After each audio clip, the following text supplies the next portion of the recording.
Oh, hello everybody. It's Tessa-Marie. How are you doing on this wonderful Thursday night? I have been trying to get on there and it hasn't been working. So I don't know what's going on. So here we are and I'm trying to figure out why it's not working, but it is. So hi Salmin, how are you? So this tonight is the 27th. We have exactly 4 days left before the 1st of June when this amazing program starts. I am looking forward to you guys joining this and having fun doing it because they're telling us that our finances are in trouble. They're telling that to us all over the world, that our finances are in trouble. We're spending too much debt. Hi Ali, how are you? And we are just not getting things right. So one thing they're getting right for now, they're pushing vaccine in people's arms, and that is nice. So, but once everybody's vaccinated, we'll all be moving around the world. So we have to get our finances together. Maybe this year we might not be able to do it, to travel and to do things and all of that and have people working, fixing properties, doing stuff like that. But what is going to happen is we need to fix the finances. So if we fix our finances, we have it in good shape, then guess what will happen? We will be able to do the things we want to do. As I have said, you cannot go through life without making sure your finances is in good order. I have a little coffee earlier. I'm sure you know about that. So we need to get those financial situations in order. We need to make sure they're working. We need to make sure that we are in a position to do things right. So I'm offering that course and a lot of people are joining. It will be the same time as I'm doing my live, this live we're doing. So it's something from the Tessa-Marie show, but it's financial literacy based on this book, financial independence based on this book. This book is the one I wrote when I realized 2008 and 2009 was going to be the big crash. It happened. A lot of people were helped by that book because I was lucky enough to introduce them in about 2007 and 2005 to 2007. And they were able to stand up as if, you know, when a hurricane is coming or amongst the rain, but they were solid. So they didn't move them, it didn't crush them, it didn't do anything to them. So this is what happened when you are prepared. So this course is to prepare you. Now, you might say, well, I don't have finances. I'm in a country where there is not a lot of money, a lot of stuff happening. But that doesn't matter. If you come to the course and you learn, if you don't have a copy of the book and it's too late to get it, you might still get it depending where you live. You should register anyway. You should register for the course and you should join and come and learn, because what you learn, you might learn something you can share with somebody else. You can learn something that you're able to say to somebody, you know what? I took this course with Tessa-Marie called Financial Independence, and it was for 22 hours, and it was marvelous. And I learned some things that maybe I can teach you now or tell you about it. The world is going to change, but financial in and out, debit and credit, what you owe and what you make and what you have to pay, expensive and incomes don't change. And that is one of the things we have to remember. So what I know for sure is that we need to do this. We need to go ahead and do the financial literacy program. We need to go ahead and learn about money. We need to go ahead and learn how money functions in other parts of the world. It's still the same money. We still eat. We have to buy food. We have to buy clothes. We have to pay for housing. We have to pay for electricity. We want to maybe leave this part of the city and go to another part. That takes money. And this is what it's all about. Everything we do takes money. Everything we do is costing us money. So that's why I decided we need to know. And if you teach it, you can teach it to children. You can teach it to people younger than you. The thing is that we're always told to save money. We grew up and they said every culture in the world, every time in the world, save money, put money aside for the rainy day. That's what they say. So the rainy day, the roof is leaking, you need to fix the roof. That's what we were brought up hearing. Put the money aside because you never know what will happen. In North America, they call Murphy's Law. So if something is going to happen, it said it will happen. So you have to be ready for Murphy's Law. And that is one of the things we have to do. Hi, Donato. So with this whole situation happening, I decided, let us get ourselves prepared. So when this world is open, we can do amazing and fabulous things. We can change things around. We can move ourselves from where we are, hi Yoko, to where we want to go. And we will prevail no matter what is thrown at us. We are going to get stronger and stronger. Hi Terry. We are going to blow up because we humans cannot stand to be pushed against the wall. So this course is to enable you to understand what happens with your money, to know where you are going and where you are coming and how you're putting it in and how you're taking it out. And people always ask questions about money. How do you save? So how do you pay off your bills? How come I am not able to do this? I cannot figure out how much money I'm getting. I figure it out, I get it. And people are telling me, but for some reason, I cannot find out where my money goes. I hear that so often. And many times I have to say to them, can we just look at miscellaneous? And sometimes they look at me like, Missile who? And I go, Linus, that one. And some people don't even get it. So I have to say, can I see what you spent at the dollar store today? And because you go for the dollar store, everything is $1. But before you blink, it's $20. Before you blink, it's another $5 over here. And we don't realize we just do it. Because we are blessed with this wonderful little thing in our hand, that little debit card. Or the other one that has somebody else's name on it in big letters, you know, PC, Visa, MasterCard. It doesn't really belong to us, but we think it's ours because our name is at the bottom in small print. But their name is bold. Everybody knows which one you're using. They don't know who you are, but they know you're using a MasterCard. They know you're using a Visa or whatever they are, American Express. Oh, they know you have that one. But your name is in such small print that you wonder, do I really own this? No, you don't, because your name is not the big, bold name. They own it, and you are paying them for using it. Every time you use it, you're paying them for using it. So that's what I will teach you. Why? Because if you don't have freedom from that, you won't have choices to make choices. You won't have a choice to make a choice because you will have to pay them first. Now, a few people have DM'd me and said, but Tessa-Marie, I have no debt. And, you know, like my mother used to say, I never put marbles in my mouth to speak to anybody. She said, Tessa speaks no marbles, no water, so you hear her clearly. So I said, I guess you have a big savings, right? And then I get, well, not really, kind of. And I go, what is kind of? You have no debt. You've been working for 30 years or less, or maybe 20 years, and you have you're not sure if you have a savings account. You have a retirement account. Oh yeah, I have the one at work, my work pension. I go, oh, that's great. I said, do you still have a retirement account? Oh, am I supposed to have one of those? Well, it depends how you want to live the rest of your life after you stop working or when you cannot work. And that's when all kinds of things happen. I have friends, and so the last branch I managed, the hospital is across the street, and there are several schools in the area, and I have these teachers and nurses. These are the people in the world that are the worst money managers. They're absolutely worst money managers, teachers and nurses.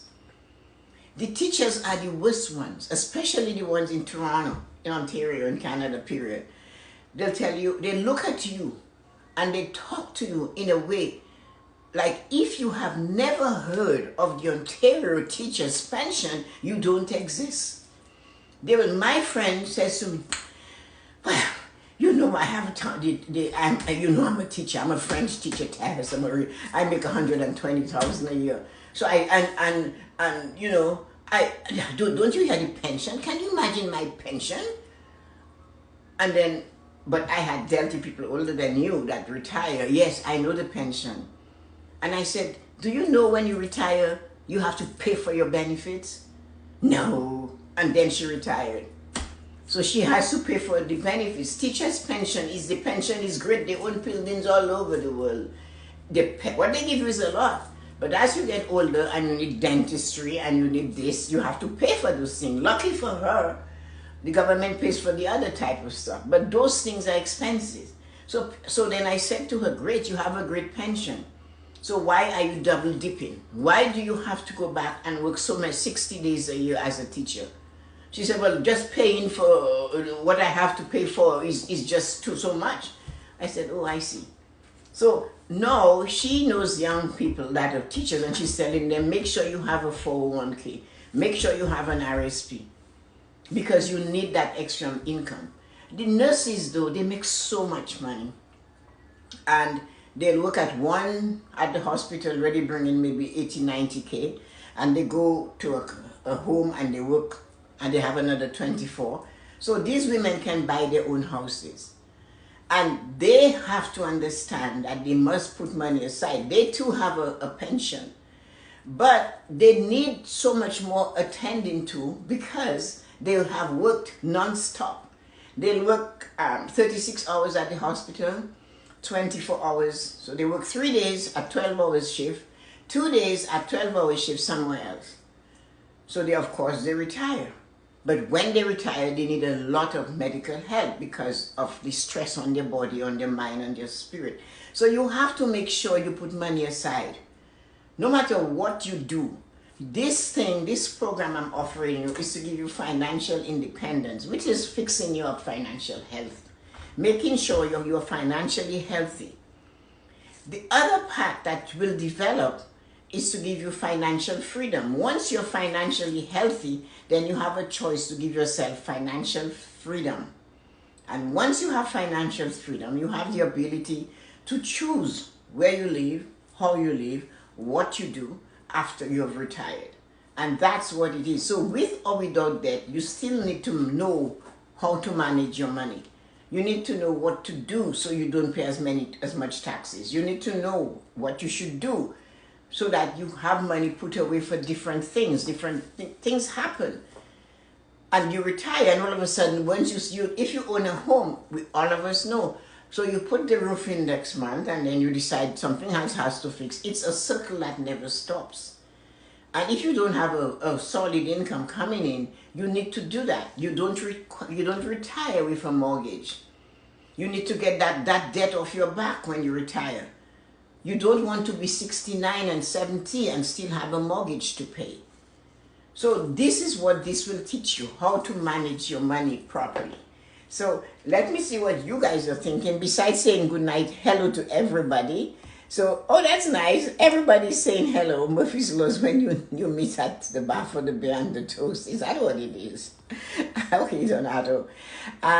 Any questions? Any things you want to learn? So one of the things you have to do this course is to have a workbook. It's just a plain, ordinary notebook, a big one, and a pen. And that's what you need. And that's all you need. So if you have that, you're ready to go. And you show up, you registered, you DM me, I sent you my emails, and I'll do it again today. And that's so you can have it, because I have the registration going. And we'll see how well we're doing with this course. I'm looking forward to seeing a lot of you. And I'm looking forward to helping you get where you want to go. I'm looking forward to making sure that you reach your goals. And when you look back next year at the same time, you're able to say, wow, this did make a difference to my life. And that is what is important to me. So I want you to make sure that you get this. I'm pinning it so that you have it. And that is what you're going to do. That's the thing you want to do. You want to be able to meet those goals, have them set up, feel comfortable. When this is in place, you don't need to fix it. You need to tweak it. Once you have a spending plan and your goals are set and you're working towards attaining these goals, all you do from then on is tweak it. You don't ignore it though. I'm going to teach you how to monitor yourself. It's not a budget. You're not going to be strapped for cash because you're creating it yourself. You're going to know where your money is going. I'm going to make you aware of your money, make you aware of what you're receiving, make you aware of what you're spending, make you aware that sometimes I have to make people aware that you're not a bank. You shouldn't be loaning money out knowing fully well you won't get it back. That makes no sense, but people still do it. So if you have to give money to someone, you might as well just give it and walk away. If you cannot do that, then you have to reconsider. So a lot of things you're going to learn will be a little bit hard to swallow. It's not going to be just an easy walk in the park. It cannot be, because wherever money is concerned, there's going to be something that's going to be tight. You're going to wonder because you will feel hurt. So you might decide, a friend, a family member, lend me $500. You need to sit and consider, okay, fine, I will give you $500. Because sometimes what you lend out to others, it's difficult to get it back. The reason why I'm bringing this up, my cleaning lady was telling me, she said, I loan money out, or not loan. When she said it, I said, you're not loaning, don't loan. She said, I lend money, they borrow from me, and I give it to them in a lump sum. No, listen to this. So she said to me, I loaned my sister $1,500, and she gave it, and I gave it to her in a lump sum. And she said, it is so difficult because she gives it to me in piecemeal. So she's telling me she gets $50, $100, $50, $100. So she said, getting it that way, I couldn't put it back from where I took it. And that is something that leads me into another conversation. When you take money from your savings account to do things they weren't meant for, you don't pay yourself back. You don't put it back. Have you noticed it? You say, okay, I'm just going to take it from that to take care of this, and then you never put it back. So, you know what I would do with my customers at the bank? When they would come in to take a big withdrawal, it served me too. I'm not going to tell you it didn't serve me.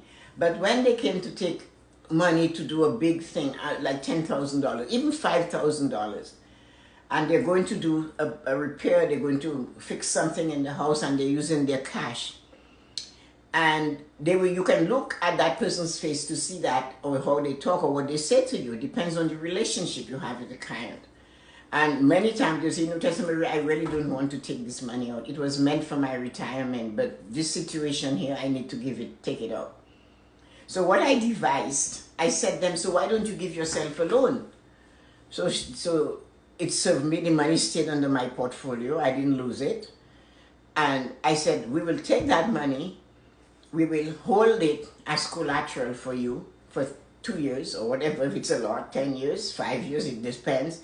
And then I will work out a schedule and you will pay that money back. Because if you are forced to pay the bank, you will honor that. But you won't honor yourself. So if you take the money out of your savings account, you're not putting it back. But if you say to the bank, listen, I need 10,000 to do this.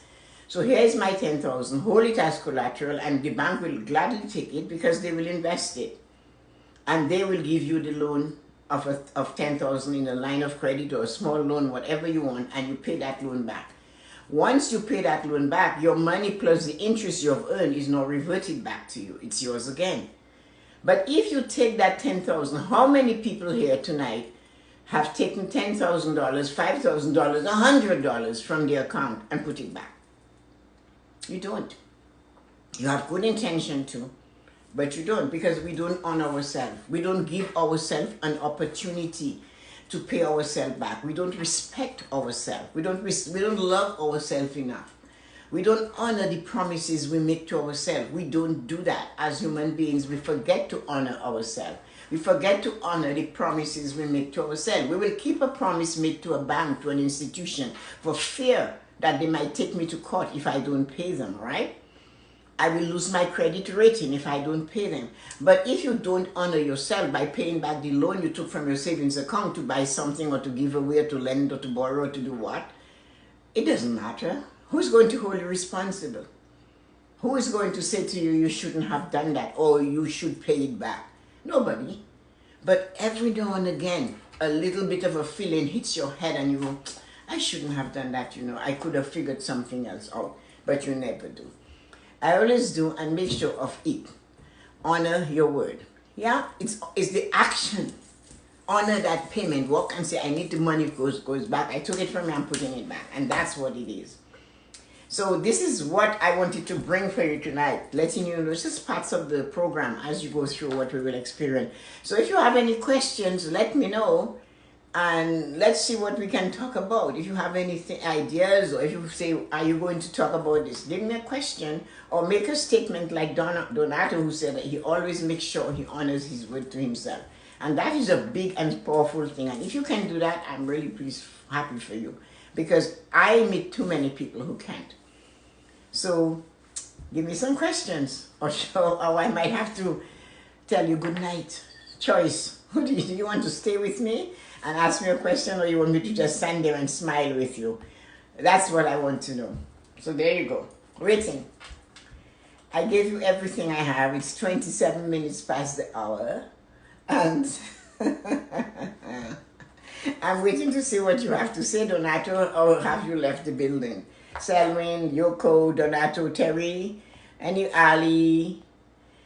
I was in bad times and still paid my debts. I never ran away from the responsibility of paying what I owed.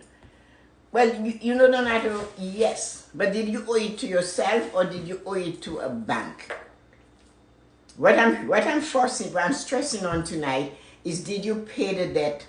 Was it some money you took from your own account and you paid it back to yourself? Or if you honor what you paid to the bank. That's what we do. We stress ourselves. We make sure we do that.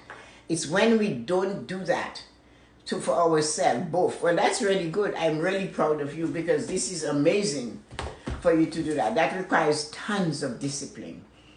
Honoring yourself to make that much, put that money back. Did you put it back in a lump sum, or were you diligently putting it back week after week after week after week after week? And that's what is the trick there. Is if you have it as a lump sum, if you get a bonus, if you get a commission and you put it back, great. That's easier to do. The hard one is the discipline of paying yourself back. That is the one that is hard to do. And that is the one most people end up having to do. And that is the one most people are not able to do. So that's what I will ask you, teach you different vehicles you can ask the bank to entertain for you. It's the same thing you do when you have bad credit and you want to build it. You have to give them money, so they will give you what they call a secured credit card. Meaning that it is held, your money is held in security, plus the interest you could accumulate on that card, so that if you don't honor it, they can cash in your money and pay off the card. So this is what I'm asking you to do. So anyway, ladies and gentlemen, I was waiting to see if you guys have any more questions. Donato made a statement, no questions. Yoko must be exhausted from what she had to do today. So anyway, guys, I want to hear from you, and I am pleading with you. That's okay, this girl doesn't beg long. So have a wonderful evening and take care of yourself. And I'll see you guys in the morning with the morning blessings. So have a wonderful day and take care. Bye. No more questions. I don't want to go away. Let me see what he says there. After having a child, I became